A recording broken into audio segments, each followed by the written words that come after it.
Chapter third का question number 37 जो कि पूछा गया है आरबीएससी मेन एग्जाम 2016 में।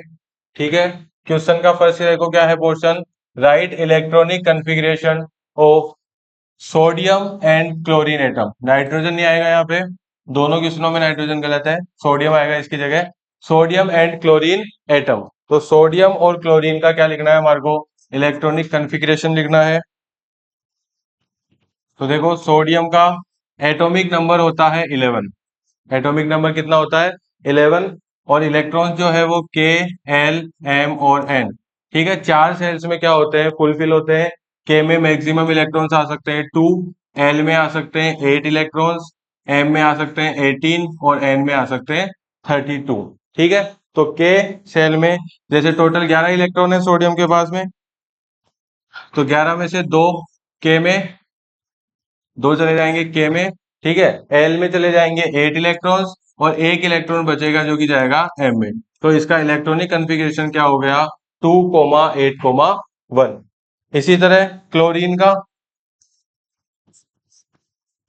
का जो एटॉमिक नंबर होता है वो होता है कितना 17। क्लोरीन का एटॉमिक नंबर कितना होता है 17, यानी कि एटॉमिक नंबर 17 है तो नंबर ऑफ इलेक्ट्रॉन्स भी कितने हैं इसमें 17। तो 17 को किस तरह से अरेंज कर सकते हैं 2,8,7। ये जो टोटल है वो 17 होना चाहिए, 2 और 8 10 और प्लस में 7 17। ठीक है, ये हो गया फर्स्ट क्वेश्चन का आंसर ए। अब बात करते हैं बी की, so the formation of sodium chloride by the transfer of electrons between sodium and chlorine atom. यानी कि सोडियम क्लोराइड को क्या करके बताना है, बना के बताना है। तो देखो ध्यान से, सोडियम जो है वो 11 नंबर पे आता है भाई, 11 पे आता है तो कॉन्फ़िगरेशन 2,8 होता है, 2,8,1 होता है। यानी कि आउटर मोस्ट सेल में इसके पास कितने इलेक्ट्रॉन है 1 इलेक्ट्रॉन है। जो आउटर मोस्ट सेल में इलेक्ट्रॉन्स होते हैं ना उन्हें क्या बोलते हैं, वैलेंस इलेक्ट्रॉन बोलते हैं। क्या बोलते हैं, वैलेंस इलेक्ट्रॉन। और उन्हें क्या लगाकर, डॉट लगाकर क्या करा जाता है, रिप्रेजेंट किया जाता है। प्लस किससे हो रहा है, क्लोरीन के साथ।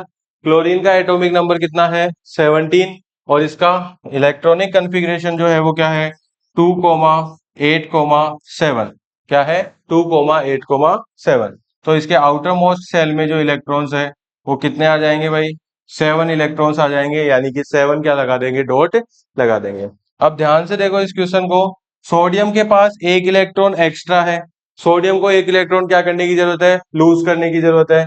जबकि क्लोरीन के पास एक इलेक्ट्रॉन क्या है, कम है, तो उसे एक इलेक्ट्रॉन गेन करने की जरूरत है। तो यहां से ये जो सोडियम का एक इलेक्ट्रॉन है वो क्लोरीन के पास क्या हो जाता है, ट्रांसफर हो जाता है। और इससे क्या होगा, सोडियम तो बनाएगा कौन सा चार्ज, पॉजिटिव चार्ज, क्योंकि उसने एक इलेक्ट्रॉन क्या किया है, लूज करा है। क्यों लूज किया है, ताकि उसकी आउटर मोस्ट सेल जो है वो फुलफिल हो सके और वो स्टेबल हो सके। क्लोरीन ने एक इलेक्ट्रॉन गेन किया है तो ये बनाएगा Cl माइनस, नेगेटिव चार्ज। तो इस तरह से क्या हो जाएगा, पॉजिटिव और नेगेटिव चार्जेस के बीच में स्ट्रॉन्ग अट्रैक्शन फोर्स की वजह से कंपाउंड बन जाएगा क्या, NaCl, सोडियम क्लोराइड।